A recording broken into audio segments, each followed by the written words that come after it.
Hello, good morning dear students. आज हम आपके लिए लेके आए हैं माइक्रोसॉफ्ट एक्सेल। माइक्रोसॉफ्ट एक्सेल जिसको हम आज के टाइम में एक ऑफिस वेयर का फ्रेंड कह सकते हैं। माइक्रोसॉफ्ट एक्सेल हमारा एक वो सॉफ्टवेयर है जो हमारे हर ऑफिस के अंदर यूज होता है और जिसके अंदर हम हर तरह की मैथमेटिकल कैलकुलेशंस को परफॉर्म कर सकते हैं। तो आज हम इस सेशन में सीखेंगे कि जो माइक्रोसॉफ्ट एक्सेल की सीट होती है उसमें हम फॉर्मेटिंग कैसे अप्लाई कर सकते हैं, या दूसरे शब्दों में मैं कहूँ तो हम सीखेंगे कि किस तरीके से हम फॉर्मेटिंग टूल बार का यूज कर सकते हैं। तो चलिए हम शुरू करते हैं Microsoft Excel. But Microsoft Excel सीखने से पहले हम यहाँ पे हम कुछ जानेंगे कि जो माइक्रोसॉफ्ट एक्सेल के अंदर वर्कशीट होती है उस वर्कशीट में हमारे पास कौन कौन से पार्ट होते हैं और उनके अलावा हम क्या क्या इसमें कर सकते हैं। आज इस सेशन का जो हमारा ऑब्जेक्टिव है वो है कि how we can format the data and worksheet in Excel, how we can use format painter, how we can use different type of formula and functions.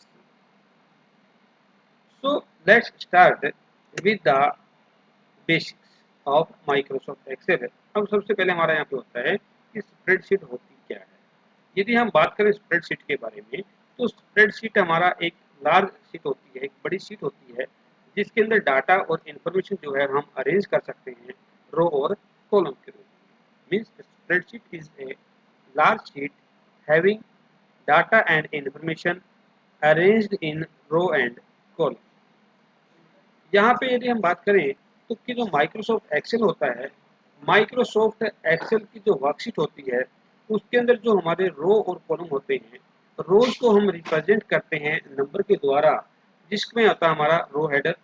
इसके बाद होता है आपका कॉलम्स जो हम रिप्रेजेंट करते हैं ए बी सी डी के माध्यम से, तो इसको हम बोलते हैं कॉलम हेडर। यदि हम बात करते हैं एक इंटरेक्शन पॉइंट की, किसी भी रो और कॉलम का जो इंटरेक्शन पॉइंट होता है that is known as cell. चलिए अब हम देख लेते हैं कुछ माइक्रोसॉफ्ट एक्सेल के जो टूलबार होते हैं वो कौन कौन से होते हैं और उनको हम कैसे डिफाइन करते हैं। यदि हम यहाँ पे देखते हैं तो हमारा सबसे पहले आता है क्विक एक्सेस टूलबार, जिसके अंदर हमारे कुछ ऑप्शंस होते हैं जिनको हम क्विकली एक्सेस कर सकते हैं। यहाँ पे यदि आप देखोगे तो आपकी बुक का जो नाम है, आपके लिए जो वर्कशीट बनाई है, अभी यहाँ पे बुक 1 आया हुआ है, लेकिन जैसे ही आप अपनी शीट को सेव करोगे तो जो नाम आपने दिया होगा वो नाम आपका यहाँ पे डिस्प्ले हो जाएगा। इसको बोलते हैं हम टाइटल बार। ये हमारा होता है ऑफिस बटन। यहाँ ये जहाँ लिखा है A3 का मतलब है ए हमारा कॉलम है और 3 हमारी रो है, यानी कि A3 ये हमारा एक नेम बॉक्स है। ये हमारा फॉर्मूला बार होता है, यहाँ पे हम यूज करते हैं हमारा पूरी पूरी शीट को यदि हमें सिलेक्ट करना है तो यहाँ पे हम क्लिक कर देते हैं। इसके बाद यदि हम बात करें तो we have different type of tool bar which we can use. यहाँ पे हमारा वर्टिकल स्क्रॉल बार होता है, हॉरिजॉन्टल स्क्रॉल बार होता है, जूम कंट्रोल होता है, उसके बाद हमारे शॉर्टकट्स को व्यू करने के लिए होता है बार। यहाँ पे हमारा स्टेटस बार होता है। यहाँ पे हमारी ये जो है ये आपकी शीट टैब होती है। ये हमारे सारे सारे रो हेडिंग जो मैंने आपको बताए हैं पहले ही। यहाँ पे हमारे ये कॉलम हेडिंग है और ये हमारा वर्कशीट का वो विंडो है जिसके अंदर हम वर्किंग कर सकते हैं। अब हम जो सीखेंगे आज इस सेशन में वो हमारा होगा फॉर्मेटिंग वर्कशीट यूजिंग टूलबार।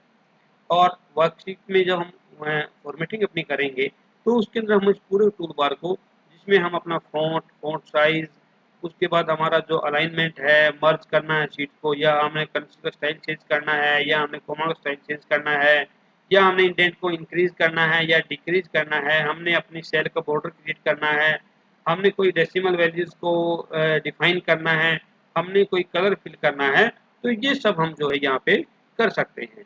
तो चलिए हम शुरू करते हैं अब हमारा माइक्रोसॉफ्ट एक्सेल। माइक्रोसॉफ्ट एक्सेल वास्तव में है क्या? माइक्रोसॉफ्ट एक्सेल मैंने आपको बता दिया कि हमारी एक प्रकार की स्प्रेडशीट होती है जिसमें हम कोई भी डाटा अपना फॉर्मेट कर सकते हैं। अब ये मेरे पास आपके माइक्रोसॉफ्ट एक्सेल है और यदि आप यहाँ पे देखोगे तो ये मेरा मेरा पूरा पूरा वो टूलबार है जिसको हमने आज कवर करना है। इसको हम बोलते हैं फॉर्मेटिंग टूलबार। चलिए, फॉर्मेटिंग करने के लिए पहले मैं कुछ डाटा अपनी शीट में एंटर कर देता हूँ। तो यहाँ पे मेरा जो डाटा है वो मैं अपना एंटर कर रहा हूँ। मैंने यहाँ पे अपना एंटर किया name of student, father name, class. यहाँ पे मैंने मान लो अपने सब्जेक्ट जो है वो मैंने ले लिया है, इंग्लिश है, मैथ है, साइंस है, एसएसटी है। इसके अलावा मैंने यहाँ पे दिया आपका टोटल, यहाँ पे दिया मैंने अपना परसेंटेज और यहाँ पे मैंने निकाल दिया आपका रैंक। इसके बाद यदि मैं देखूँ तो हमारे यहाँ पे ये मेरे सारे के सारे जो है वो मेरे सीरियल नंबर मैंने यहाँ पे एंटर कर दिए हैं। अब सीरियल नंबर एंटर करने के लिए आप इस तरीके से भी एंटर कर सकते हो। इसके अलावा हमारे यहाँ पे कुछ बटन भी आपके होते हैं, आपकी कमांड भी होती है जिससे आप डायरेक्टली इसको एंटर कर सकते हो। अब यहाँ पे यदि आप देखेंगे तो हमारा जो नेम ऑफ स्टूडेंट है वो आपको हाईलाइट नहीं हो रहा। यदि आपने इसको ऑटो फिट करना है तो आप यहाँ से भी इसको क्लिक कर सकते हो, डबल क्लिक कर देंगे तो आ जाएगा। और उसके अलावा यदि आप देखेंगे यहाँ पे जैसे हमारा ये कम आया हुआ है तो आप यहाँ पे जब जाएंगे फॉर्मेट के अंदर तो यहाँ आप देखेंगे रो हाइट है, ऑटो फिट रो हाइट है, कॉलम विड्थ है और ऑटो फिट कॉलम विड्थ है। यानी कि हमने कॉलम की जो विड्थ है उसको हमने ऑटो फिट करना है तो हम क्लिक कर देंगे। जैसे हम क्लिक करेंगे तो हमारा ये जो कॉलम है वो हमारा ऑटो फिट हो जाएगा। अब जिस भी कॉलम को आपने ऑटो फिट करना है, first of all you will select all those column, then just click on format and then click on auto fit column width. ये जो कॉलम की विड्थ है उनको आपका ऑटोमेटिकली फिट कर दें। अब यहाँ से मैंने अपने कॉलम को फिट कर दिया है और मैं चाहता हूँ कि मैंने इनको थोड़ा सा बड़ा करना है टेक्स्ट के साइज को। सबसे पहले आप करेंगे सिलेक्ट, इसके बाद आप यहाँ से ए में जाके इसके और क्लिक करोगे तो हमारा जो साइज है वो आपका बड़ा होता जाएगा। यहाँ से भी आप अपने साइज को कम ज़्यादा जो है वो कर सकते हैं। इसके बाद मान लो आप चाहते हो कि मैंने इस साइज को बड़ा कर दिया लेकिन बोल्ड भी मैंने करना है तो आप यहाँ से इसको बोल्ड कर सकते हैं। अब आप देखेंगे कि यहाँ पे हमारे जो कॉलम है वो आपको क्लियर दिखाई नहीं दे रहे हैं। यदि आपने इनको ऑटो फिट भी करना है तो वही काम आप कर सकते हो, सीधा फॉर्मेट में जाएंगे और यहाँ से आप कर देंगे ऑटो फिट कॉलम विड्थ। तो हमारा जो कॉलम का विड्थ है वो आपका ऑटो फिट हो जाएगा। इसके बाद हमने अपने कॉलम्स थे जो उन कॉलम को हमने सेट कर दिया है और जब हमने हमारा कॉलम ऑटो फिट हो गया है तो हम अपना कोई भी रिकॉर्ड जो है वो इसमें एंटर करेंगे। और जब रिकॉर्ड एंटर करेंगे तो आप अपने कर्सर को उसी पॉइंट पे रखिएगा जहाँ पे आपने अपना डाटा जो है वो डालना है। मान लो मैंने यहाँ पे अपना जो है नाम डाल दिया, राजेश, शमशेर, श्याम, दिनेश, सुरेश। इसके बाद मैंने यहाँ पे अपना जो फादर नेम है वो मैं यहाँ पे एंटर कर रहा हूँ और फादर नेम में मैंने यहाँ पे डाल दिया मान लो पवन कुमार, रामफल, सुरेश, रमेश एंड सतीश। इसके बाद मैं यहाँ पे क्लास अपनी एंटर कर रहा हूँ। क्लास मैंने यहाँ पे अपनी एंटर की है। इसके बाद मैं यहाँ पे अपने मार्क्स जो है वो आपके एंटर कर रहा हूँ। तो मैं अपने मार्क्स यहाँ पे डाल देता हूँ। मार्क्स डालने के बाद यदि आप देखेंगे यहाँ पे तो आपका जो डाटा है वो हमारा लगभग कंप्लीट हो गया है। और इसके बाद हम अपने जो भी ऑपरेशंस आपने करने हैं वो ऑपरेशन आप कर सकते हैं। इसको करने के लिए जैसे मेरा यहाँ पे मैंने सभी के मार्क्स डाले हैं और सभी के मार्क्स डालने के बाद मैं चाहता हूँ कि मैंने यहाँ पे टोटल करना है। तो टोटल करने के लिए यदि आप यहाँ पे जाओगे तो यहाँ पे लिखा होता है आपका ऑटो सम। ऑटो सम पे आप क्लिक करोगे तो अपने आप ये आपका जो सम है वो आपका करेगा। अब यहाँ पे आप देख पा रहे हैं यहाँ पे लिखा हुआ है E2। E2 का मीन्स है कि यहाँ से जो हमारा E कॉलम है और 2 हमारा रो है, यानी कि E2 से लेके और H2, H हमारा SST है, यानी कि SST के जो मार्क्स है हमारे 76, H2 यानी E2 से लेके और H2 का जो मार्क्स है वो हमारे लिए कर देगा। आपने सिर्फ एंटर प्रेस करना है, एंटर प्रेस करते ही आपके यहाँ पे मार्क्स आ जाएंगे। अब एक के मार्क्स आ गए हैं, अब सभी के मार्क्स आपने इसी रेंज में लेने हैं, तो आप यहाँ पे अपना कॉर्नर पे जाओगे और नीचे ड्रैग कर दोगे। जैसे ही ड्रैग करोगे तो सभी के मार्क्स जो है वो आपके आ जाएंगे। इसके बाद हमारा है परसेंटेज एरिया में कैलकुलेट करनी है, तो परसेंटेज निकालने के लिए आपका जो फॉर्मूला है वो आप अप्लाई कर सकते हो। और जैसे कि हम लोग जानते हैं कि माइक्रोसॉफ्ट एक्सेल के अंदर यदि आपने कोई भी फॉर्मूला अप्लाई करना है तो फर्स्ट ऑफ ऑल आप यूज करोगे हमारे इक्वल के साइन को। अब इक्वल का साइन मैंने यहाँ पे लिया और इसके बाद जिसका मैंने परसेंटेज निकालना है उस पर क्लिक कर दिया। आप क्लिक कर दो, या आप यहाँ पे लिख भी सकते हो जैसे मैंने कर दिया भाई, जो परसेंटेज मैंने निकालनी है वो मैंने निकालनी है I2। आई मेरा रो कॉलम है और 2 मेरा रो है। अब I2 भी मैं मैनुअली भी यहाँ पे लिख सकता हूँ, I2 डिवाइड बाई, अब यहाँ पे मान लो मैंने मान लिया कि मेरे जो सब्जेक्ट का मार्क्स है टोटल वो 100 का था और 100 में से हमारा मार्क्स आया है, तो मैं इसको नंबर ऑफ सब्जेक्ट से डिवाइड कर दूंगा। 4 से यदि मैं डिवाइड करूंगा और एंटर प्रेस करूंगा तो मेरा जो परसेंटेज है वो मेरा यहाँ पे आ जाएगा। इसको भी मैं ड्रैग कर दूंगा तो मेरा ये निकल के आ जाएगा। ये चीज हम यहाँ पे कर सकते हैं। अब देखिए ये मैंने कर लिया, लेकिन आप देख पा रहे हैं कि जो मेरे मार्क्स है उनका जो अलाइनमेंट है वो प्रॉपर नहीं है, और वो अलाइनमेंट मेरा जो है वो आपका राइट साइड में है। मैं चाहता हूं कि मैंने अपने इस टेक्स्ट को सेंटर अलाइन करना है, तो मैं सबसे पहले उन कॉलम को उन रो को सिलेक्ट करूंगा जहां पे मेरा डाटा है। इसके बाद यहाँ पे आप देख पा रहे हैं ये होता है हमारा अलाइनमेंट। यहाँ पे आपका ये टूल बार भी है, यहाँ लिखा हुआ है आपका अलाइनमेंट। तो यहाँ से आप अपने टेक्स्ट को लेफ्ट अलाइन कर सकते हो, यहाँ से आप अपने टेक्स्ट को सेंटर अलाइन कर सकते हो, यहाँ से आप अपने टेक्स्ट को राइट में भी अलाइन कर सकते हैं। चलिए मैंने यहाँ पे आपका सेंटर अलाइन कर दिया। अब यहाँ पे थोड़ा सा देखें, जैसे मेरे ये कॉलम है, सॉरी रो है, इन रो का हाइट मैंने थोड़ा ज्यादा करना है, तो मैंने हाइट थोड़ा बढ़ा दिया। जब मैंने हाइट बढ़ाया तो आप देख पा रहे हैं कि जो मेरा टेक्स्ट था वो सारा सारा बॉटम में प्लेस है।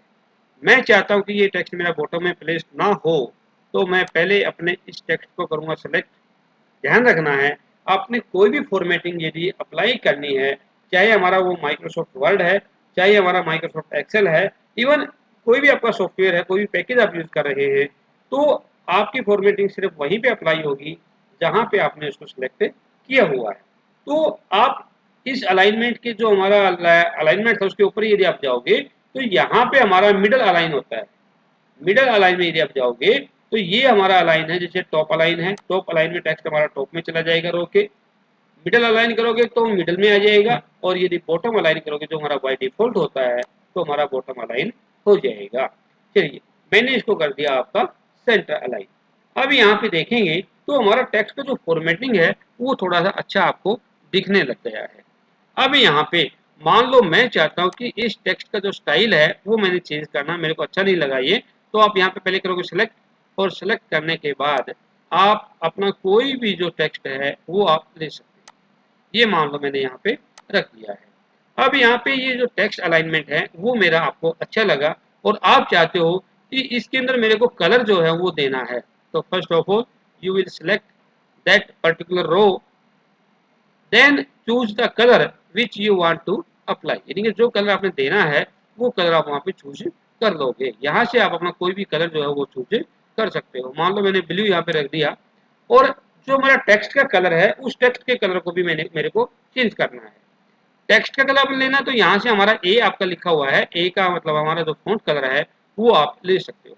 मैंने मान लो यहाँ पे फॉन्ट का जो कलर है वो मैंने व्हाइट रख दिया, तो ये देखेंगे कि हमारी जो फॉर्मेटिंग है वो यहाँ पे हो गई है, और ये थोड़ा सा आपका सुंदर भी आपको लगने लगा है। इसके बाद आप चाहते हो कि इसको मेरे को बोल्ड करना है, तो आप पहले करेंगे सेलेक्ट, और उसके बाद उसको एक बार क्लिक करोगे तो बोल्ड हो जाएगा, और ये दूसरी बार क्लिक करोगे, जैसे बोल्ड नहीं है अनबोल्ड है ये, यदि बोल्ड करना तो आप बी पे क्लिक कर देंगे तो बोल्ड हो जाएगा। इटैलिक मीन्स थोड़ा आपका टेढ़ा हो जाएगा, इटैलिक हो जाएगा, और अंडरलाइन भी आप इसको कर सकते हैं। लेकिन अंडरलाइन में यदि आप देखेंगे तो हमारे पास यहाँ एक एरो दिया हुआ है, इसका मतलब है यदि हमारा कहीं भी ड्रॉप डाउन दिया होता है means there is more than one option. आप यहाँ पे अभी जो हमने अंडरलाइन किया है वो हमारा सिंगल लाइन अंडरलाइन है, तो आप इसको डबल लाइन अंडरलाइन भी कर सकते हैं। आप इसके ऊपर क्लिक करेंगे तो मेरा जो अंडरलाइन है वो आपका डबल लाइन का हो जाएगा। तो ये हम यहाँ पे अप्लाई कर सकते हैं। इसके बाद आप चाहते हो कि मैंने ये जो मेरा नाम है इसको मैंने कलर देना है, तो आप सेलेक्ट करेंगे। इसके बाद जो भी कलर आपको चाहिए है वो कलर आप यहाँ पे डिफाइन कर देंगे। तो इस तरीके से आप अपने जो टेक्स्ट है उसको कोई भी फॉर्मेटिंग, कोई भी जो डिजाइनिंग है वो आप इजीली अप्लाई कर सकते हैं। इसके बाद यदि हम आगे चलते हैं तो यहीं पे आपका जो ये मैंने आपका फॉन्ट यूज किया है, इसी में यदि आपने और भी टूलबार चाहिए होते हैं तो वो भी आप टूलबार यहाँ से ले सकते हो। ये होता है हमारा क्विक लॉन्चर टूलबार। यहाँ पे आप क्लिक करेंगे तो यहाँ से आपके कई सारे ऑप्शन जो है वो निकल के आ जाएंगे। और यहाँ पे हमारे जो ऑप्शन है ये हमारे बहुत सारे ऑप्शन यहाँ पे निकल के आ गए हैं। और यदि हम इन ऑप्शंस को कवर कर लेते हैं तो इसका मतलब हमारा जो सारा का सारा जो एक्सेल है वो लगभग हमारा कवर हो जाता है। अभी हमने सिर्फ फॉन्ट के बारे में पढ़ा है और फॉन्ट यहाँ से हमारा रेगुलर आया है। यहाँ से इटालिक करोगे तो इटालिक हो जाएगा, बोल्ड करोगे तो ये बोल्ड हो जाएगा। और बोल्ड इटालिक का मतलब है बोल्ड भी होगा और इटालिक भी होगा। यहाँ से आप अपना कोई भी साइज अप्लाई कर सकते हो। यहाँ से अंडरलाइन का स्टाइल जो है जो आपको चाहिए है वो आप कर सकते हो। यहाँ से आप अपना कोई भी कलर सेट कर सकते हैं। यहाँ से हमारा नॉर्मल फॉन्ट चाहिए आपको तो नॉर्मल फॉन्ट कर लीजिएगा। नॉर्मल फॉन्ट नहीं चाहिए है तो जो आपने अप्लाई करना है वो आप अप्लाई कर सकते हैं। यहाँ से स्ट्राइक थ्रो मीन्स बीच को एक लाइन आएगी। सुपरस्क्रिप्ट, यदि आपने किसी नंबर की पावर क्रिएट करना होता है तो हम सुपरस्क्रिप्ट यूज करेंगे। और यदि हमने किसी का बेस तैयार करना होता है तो हम वहाँ पे सब स्क्रिप्ट यहाँ पे बना सकते हैं। यहाँ पे मैंने क्लिक किया और इसको मैंने ओके कर दिया तो ये फॉर्मेटिंग मेरी यहाँ पे अप्लाई हो जाएगी जो टेक्स्ट मैंने सेलेक्ट किया हुआ था। ऐसे ही हमारे यहाँ से आगे जो सेटिंग में आप जाओगे तो यहाँ होता है हमारा अलाइनमेंट। अलाइनमेंट में जैसे आप देख रहे हैं कि यहाँ पे जो सीरियल नंबर है मेरा, वो सीरियल नंबर का जो कॉलम है मान लो वो थोड़ा सा वाइड है, इसको मैंने बिल्कुल छोटा करना है। तो जब आप छोटा करोगे तो आपका जो सीरियल का जो नंबर है वो हमारा हाइड हो गया है। अब यदि हम ऑटो फिट करेंगे तो क्या होगा कि हमारा जो सीरियल नंबर का कॉलम जो है वो वो वाइड हो जाएगा कि जो विड्थ है वो ज़्यादा हो जाएगी। लेकिन मैं चाहता हूँ कि इसकी विड्थ इतनी ही रहे लेकिन सीरियल नंबर मेरे को दिखे। तो मैं यहाँ पे क्लिक करूँगा और यहाँ से कर दूंगा रैप टेक्स्ट करूँगा तो मेरा जो ये टेक्स्ट है ये मोर देन 1 लाइन के अंदर आपका आ जाएगा। लेकिन यहाँ पे आप देख पा रहे हैं कि जो मेरा ये टेक्स्ट था ये मेरा बॉटम में आ गया है। यदि मैंने इस टेक्स्ट को फॉर्मेट करना है तो आप इसको पहले करेंगे सिलेक्ट, और मैंने पहले ही बताया था आपको कि आप इसको मिडल अलाइन भी कर सकते हैं। अब ये देखिए ये आपका जो फॉर्मेट है वो आपका अप्लाई हो गया है। अब इसके ऊपर आप चाहते हो कि मैंने यहाँ पे एक हेडिंग भी लिखना था, लिस्ट ऑफ स्टूडेंट्स, या मैंने लिख दिया अवार्ड लिस्ट ऑफ स्टूडेंट्स। तो यहाँ पे आप ऊपर एक रो लेके आनी है आपने, तो 1 के ऊपर आप क्लिक करोगे, राइट क्लिक करोगे और कर दोगे इंसर्ट। जैसे ही आप इंसर्ट करोगे तो एक नई रो यहाँ पे आ जाएगी। मैंने लिख दिया यहाँ पे detail of students of unit test 1। अब यहाँ पे जब देखेंगे तो ये मेरा जो टेक्स्ट है वो सिर्फ A1 के अंदर आया है। मैं चाहता हूँ कि ये जो है ये टेक्स्ट हमारा पूरा यहाँ तक रैंक तक जो है ये हमारा पूरा एक रो मेरे यहाँ पे बन जाए। तो इसके लिए मेरे को करना पड़ेगा, मेरे जो ये इतने कॉलम है यानी कि A2 के जो हमारा कॉलम है इनको मेरे को मर्ज करना पड़ेगा। और मर्ज करने के लिए हमारे यहाँ पे होता है मर्ज एंड सेंटर। आप क्लिक कर देंगे तो हमारा ये जो कॉलम है वो आपका मर्ज हो जाएगा। और जो हमारा A2 के कॉलम था अब हमारा वो सिर्फ A कॉलम हो जाएगा A1। अब यहाँ पे यदि आपने जो फॉर्मेट करना है तो आप फॉर्मेटिंग ऑलरेडी मैंने आपको बताया था कि यहाँ से आप अपने टेक्स्ट को बड़ा कर सकते हो, यहाँ से आप इसको टेक्स्ट को छोटा भी कर सकते हो, और यहाँ के लिए आप ये जो आपका टूल बार है इसको भी आप यूज कर सकते हैं। ये डिपेंड करता है आपके ऊपर। इसके बाद यहाँ से कुछ स्टाइल आपको चाहिए है तो वो स्टाइल आप यहाँ से अपना ले सकते हो। कोई भी स्टाइल आपका जो है वो हो सकता है। मैंने यहाँ पे ये रखा detail of students of unit test 1। अब इसके लिए कोई कलर आपने देना है तो वो कलर भी आप यहाँ से अपना दे सकते हैं। जैसे मान लो मैंने ये कलर आपका दे दिया है। अब इसके अंदर आपने टेक्स्ट का कलर चाहिए तो आप यहाँ से दे सकते हो, कोई भी कलर आप ले लीजिएगा। चलिए, अब इसके बाद हम चाहते हैं कि जो मेरा यहाँ पे इंग्लिश मैथ साइंस है, इसको मैंने घुमाना है टेक्स्ट। अभी मेरा जो टेक्स्ट है वो आपका हॉरिजॉन्टल है, इसको मैंने अलाइन करना है, तो आप यहाँ से इसको आराम से किसी भी एंगल में जो है वो घुमा सकते हो। जैसे एंगल काउंटर क्लॉकवाइज आप करेंगे तो हमारा इस तरह से टेक्स्ट ये आ जाएगा। यदि आप करोगे यहाँ पे एंगल क्लॉकवाइज तो हमारा ये क्लॉकवाइज हो जाएगा। यदि आपको करना है वर्टिकल टेक्स्ट तो वर्टिकल टेक्स्ट आ जाएगा आपका। Vertical rotate text up, rotate text down means you can do any kind of formatting here as per your requirement. इसके बाद यदि आप देखते हैं तो हमारा यहाँ पे ये जो हमारा होता है ये होता है आपका टेक्स्ट का इंडेंट, यानी कि जो हमने इंडेंट है इसको हमने इंक्रीज करना है या डिक्रीज करना है। जैसे यहाँ से आप जाएंगे तो हमारा जो टेक्स्ट है वो आपका आगे आगे बढ़ता जाएगा।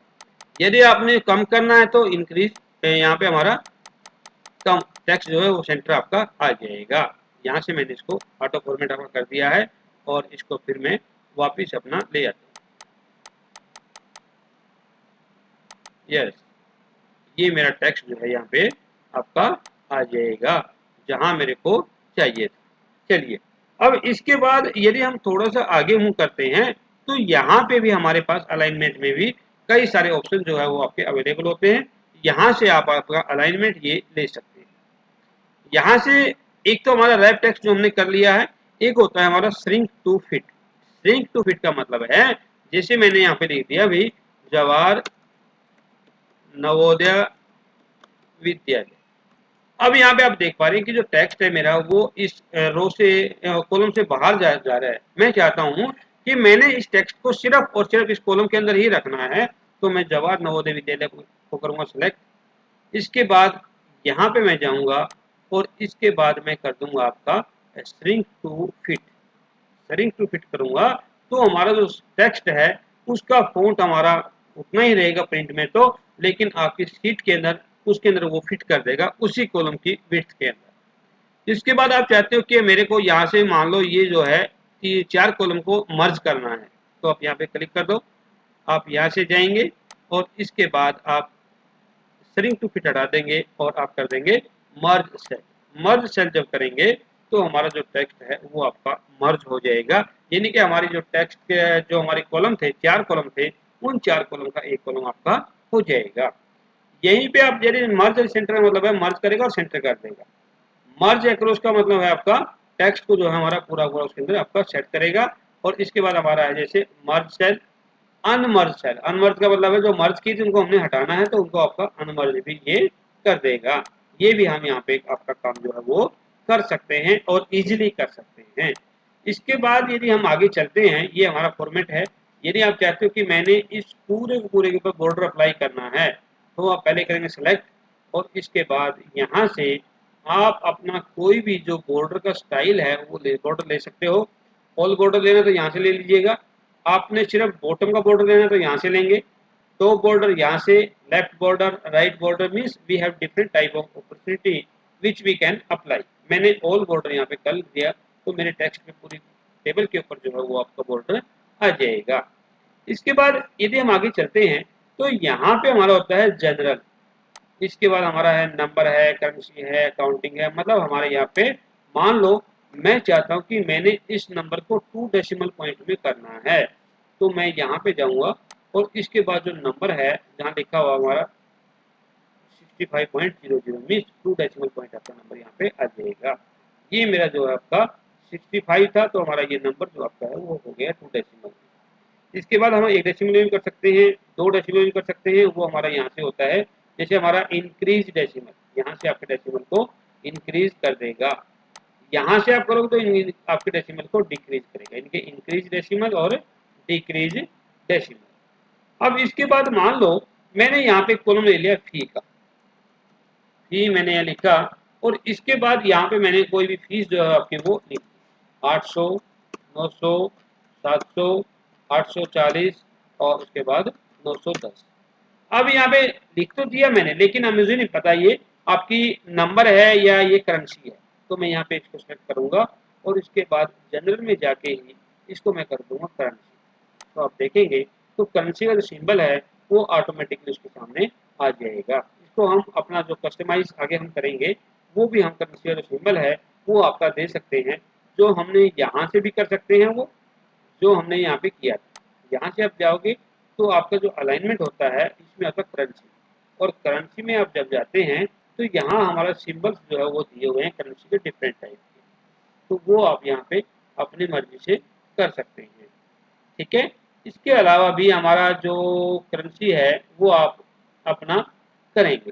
जैसे मैंने यहाँ पे रुपीज़ का जो सिंबल है या रुपीज़ जो है मैंने इसके आगे लिखना है, तो वो भी आप यहाँ पे कर सकते हो। अभी हम इसमें देखते हैं ये हमारे सारे जो है ये रुपीज़ के सिंबल यहाँ पे दिए हुए हैं। मान लो मैंने यहाँ पे हिंदी में रुपीज़ का जो सिंबल है वो चाहिए होता है, तो मैं यहाँ पे क्लिक करूँगा हिंदी पे और ओके कर दूंगा, तो आप देखेंगे कि यहाँ पे सभी के सामने मेरा जो रुपीज का सिंबल है वो आपका आ गया है। अब मैंने यहाँ पे कुछ ऑप्शन छोड़ दिए थे। ऑप्शन क्या छोड़ा था कि जैसे मैंने यहाँ फॉर्मेटिंग जो यहाँ अप्लाई की है, मैं चाहता हूँ कि यही यूं की यूं फॉर्मेटिंग इसके ऊपर भी आ जाए, तो मैं पहले यहाँ पे क्लिक करूंगा।